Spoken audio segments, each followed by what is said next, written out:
Mga kapuso, ingat po tayo sa biyahe dahil maulan at basa po ang kalsada gaya sa bahagi ng EDSA Monte de Piedad. Southbound po yan, papuntang Makati City. Nakikita po natin, maluwag ang kalsada, wala pa masyadong masasakyan.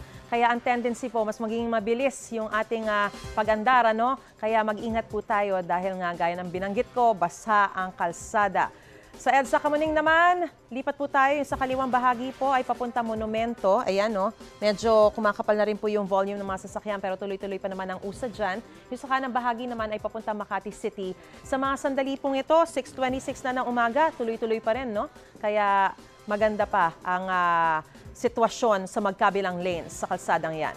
Basa rin po ang kalsada sa Marcos Highway dahil sa pag-ulan sa Marikina. Yung sa kaliwa po ay papuntang Antipolo habang yung sa kanan naman papuntang Cubao. Sa mga sandali rin pong ito ay tuloy-tuloy, green and go ang sitwasyon sa magkabilang lanes po yan. Actually, sa lahat ng kalsada na nakikita po natin sa screen na yan, talagang tuloy-tuloy at wala pa pong kaproblema at hindi mabagal ang usad ng mga sasakyan sa mga sandaling ito. Mga kapuso, ito po ang side tip ngayong maulan.